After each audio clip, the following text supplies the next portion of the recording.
if you're not doing a warm-up on your bike in the parking lot before you go out to ride, you're missing out. You're missing out on so many aspects that can help you. If you go out in the ride, your first bit, you feel like your legs are not working for you as properly, you feel like you are putting a ton of pressure onto your handlebars, that your cardiac system just isn't up to snuff yet, in the first 10 minutes, then the warm-up can really help you. If you get out going and you just hit it like you're a rock star, you may not need a warm-up as much. Your body may be ready to go more out of the gate. If you're like me, and like the first one where you need a little bit to get your body going to help you feel better initially on your ride and also through the ride, then check out these ones that I do. The first one that I do whenever I'm popping on my bike is a track stand. This helps me in a couple different ways. One is that I get my legs on the bike, I am feeling how the bike is moving underneath of me, I'm warming up some of the muscles that I need to be using in a more dynamic way, a balanced way. This helps me to get my core strength, my hip hinge. I do this with my saddle up, and I also do this with my saddle down. With my saddle up, I am using some of my leg muscles. I can twist and control my core a little bit more. Whenever I'm doing this with the saddle down, then that means that I can use my hip hinge a little bit more. I feel my core even that little bit extra, and I also feel my glutes and my hamstrings working, as well as my quads. I'm turning and moving the bike. I'm doing little bits of ratcheting here and there, all of which help me to warm up the muscles that I'm going to be using on the bike when I'm going and when I start to ride. Also, it helps me with some of my power moves, my technical ability on the trail, because I'm practicing a track stand. And that's such a needed thing for those. If you haven't seen my video on how to get more power or how track stands can help you with technical climbing, check out this. Now, the next thing that I do after that is I work on slow turns, like tight turns. And this is kind of a variation of track stands, but kind of a variation of turns because I'm actually turning. I try to move my steering wheel. I try to move my handlebars kind of as far as I possibly can take them without running into my body. And then I do little tiny ratchets to turn. Again, I try to make it the tightest turn that I can possibly do. All of these things that I'm doing here, both left and right, you can use one foot forward and you can also use the other foot forward.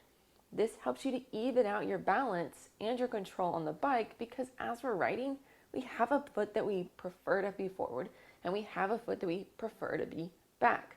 But that can make some imbalances in our body that can lead to other hip issues, knee issues, foot issues, many other different things. And so this gives you that opportunity to kind of balance those ones out.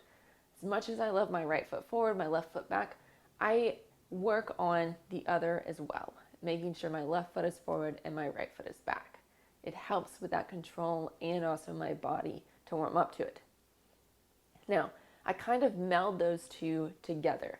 I'm also talking to people because if you're there meeting up with people, you don't want to just ignore their existence. And so while you're doing this, you're actually communicating with other people, which makes your brain have to work on more than one thing at a time, which is actually really good for it because we want some of these moves to become more subconscious than conscious.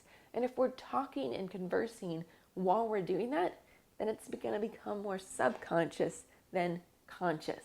And it's going to really help impact how you're performing on the trail and utilizing these same things because things on the trail are usually coming a little bit faster or you're having to make multiple decisions at one time. And so that not only helps you warm up, but also on the trail. Lastly, I either do some front wheel lifts like pedal lifts where I'm working on a little bit more power, a little bit more strength into my legs, getting those muscles. It usually kicks my heart rate up a little bit as I'm trying that. Or my favorite I actually like to do are wheelies and practice that. Obviously, you're going to have one preference versus the other based on what parking lot you're in. If it's a steep, gravelly parking lot, it may be a little bit harder to do the wheelies, but you can do a couple pedal lifts and really work on getting that front wheel up versus the wheelie. And in this parking lot that I'm demoing with you, it's flat, paved, it was great for wheelies. And so I did a lot of them this time. This is the actual warm-up I did before going on a ride, and I really felt good coming out of the gate. I hope that this warm-up helps you.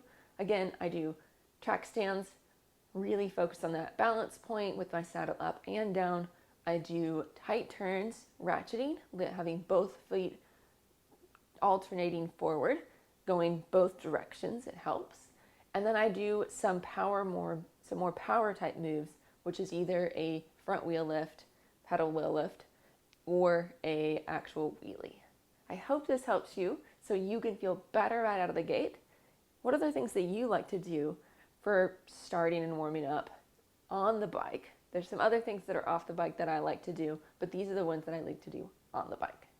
Subscribe for more, and if you like this, hit the like button and tell me so. I'd love to hear it. Cheers, y'all.